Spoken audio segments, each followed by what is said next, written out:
Action. Cut. Lovely. Hi. Welcome to our new blog. This time, we thought we'd talk a little bit about 3D. Get a good look at your opening shot. Yeah, okay, there you go. Just arm in a little closer. Just watch your back. Hi, I'm Angus. Welcome to the world of 3D. Shooting The Hobbit in 3D is a dream come true. I mean, if I had the ability to shoot Lord of the Rings in 3D, I certainly would have done it. What I actually did on The Lord of the Rings is I had a 3D camera taking 3D photographs. Hopefully, one day, maybe even on 3D Blu-ray, we might be able to actually show you some of the 3D photos from 10 or 12 years ago. 3D, and I've got reading glasses. It's all good. But now, the reality is that it's not that difficult to shoot in 3D. I love it when a film draws you in and you become part of the experience. And 3D helps immerse you in the film. The essence of our camera system is a camera called the Red Epic. Really, it's this thing that enables us to shoot 3D on The Hobbit. But of course, to shoot 3D, you actually need two cameras. The problem that we have in the cinema world is that the lenses that we use are so large that we cannot get an interocular similar to a human's, which is the separation between your eyes. For us to get the two cameras as close together as possible, they have to shoot into a mirror. We have to use a mirror system, which is a rig that's designed by a company called 3Reality. one's left eye, one's the right eye. One shoots through a mirror, the other one bounces off a mirror, and so the two images are perfectly overlaid. With using two eyes, we can move the cameras apart and also, more importantly, is find a convergence point. For example, see around someone's face, just like you're looking at a friend. The convergence point is the screen plane itself. 3D forms two places: positive space, which is inside the box, what you see behind the person who's standing on the screen, and negative space, which is what you feel comes out into the audience, an arm, a bullet, or whatever you want. And the whole idea with these rigs is you can change the interocular and the convergence as we're shooting. We can see that separation on a 2D screen with a left and a right eye overlay. So we can do this live throughout a shot, changing our 3D effect the whole way through. Roll sound.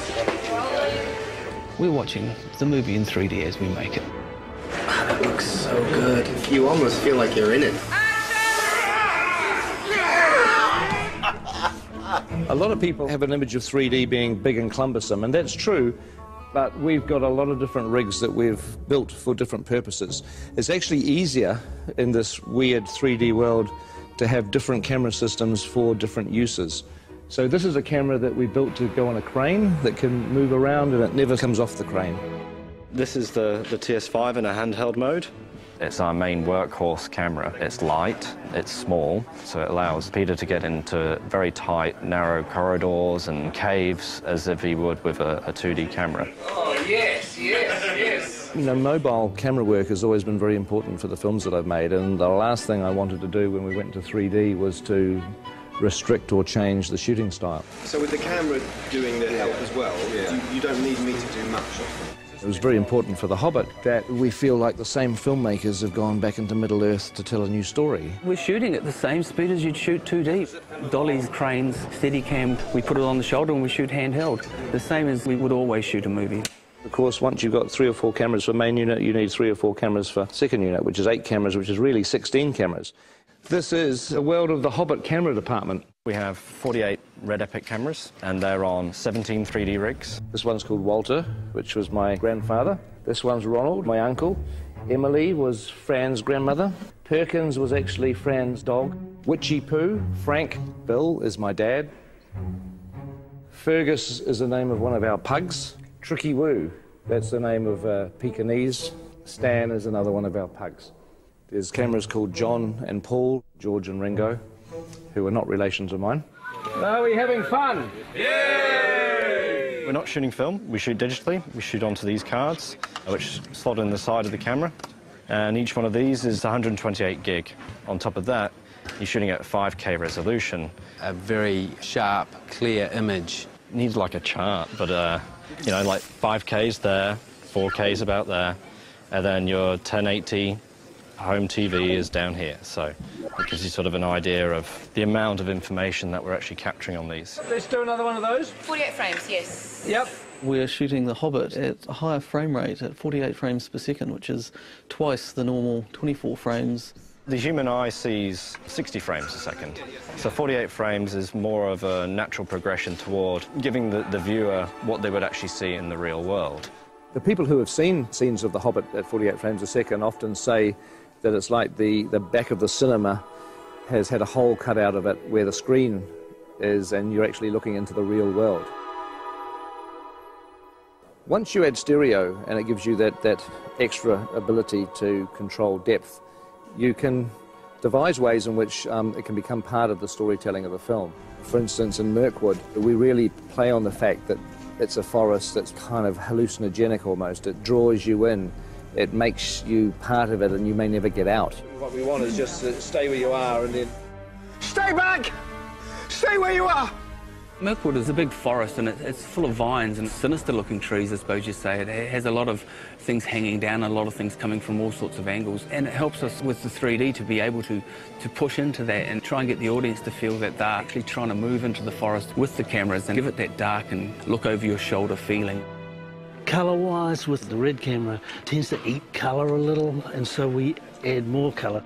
If you look at the ungraded footage, the trees look incredibly psychedelic. They look like they were painted in 1967. We wouldn't normally be quite as bold as this, even in Mirkwood, which is an enchanted forest, so it's like we oversaturate. Look! In the movie, they won't look anything like that. They'll be graded down, and you'll just get the barest hint of colour in the finished film. They're coming back!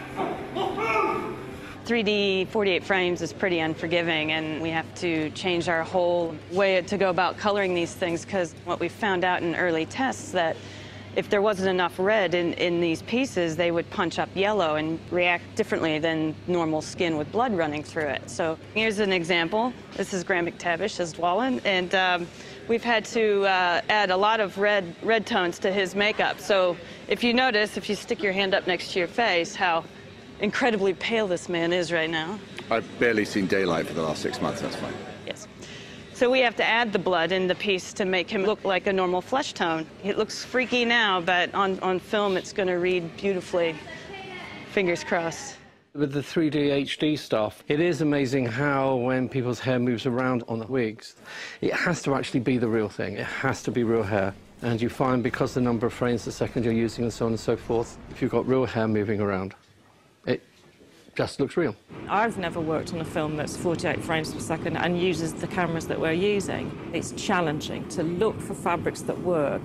I know full well that a fabric that we bought ages ago for a dressing gown for Bilbo would probably make people feel sick if they saw it on camera. It's got spots on it with a little spot inside it, and it would just be like someone throwing stones at your face, I think. So I've avoided that fabric like the plague. It's in very poor taste! Others are just a joy to behold, and the camera picks it up and the audience could see every last detail. So in that sense, it's really exciting. This film is really breaking new grounds in many ways as far as the technology of the filming goes. But John and I are still working in our time-honoured methods of pencil and charcoal, composing pictures in 2D. And we thought we'd try and come up with some way of actually incorporating a 3D aspect into the way that we were producing the concept art. That might communicate more clearly to Peter and to the other technicians. So what we're doing is 2 drawings. One is in red, one is in blue, and the 3D glasses have a red lens and a blue lens, one for each eye.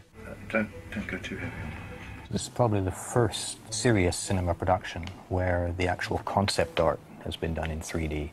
Rather than sharing just the same office, we're actually sharing basically the same vision. Vision, yeah.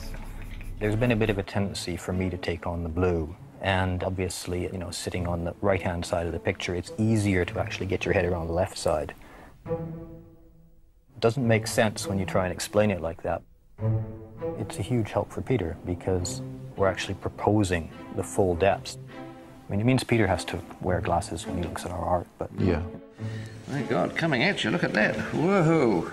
If you happen to have a pair of glasses like these at home, you should be able to see the artwork in 3D. You look great. Very three-dimensional. You've definitely improved. I know. So I hope you found this blog interesting. I know it's a little frustrating because just about everything we've been talking about you can't actually see at the moment. You can't see the 3D, you can't see the 48 frames, you can't see the 5K, but you will. December 2012, you'll finally get a chance to see what we've been talking about. Anyway, I've got to get back to set. It looks like they're almost ready for me down there. We're actually shooting today, as you can see, in a pine forest, but it's not really a pine forest. It's a polystyrene and plaster pine forest. But very shortly, we're going to be leaving the studio and moving on to locations for a few months. So the next time we see you will be from a location somewhere in New Zealand. Catch up with you soon.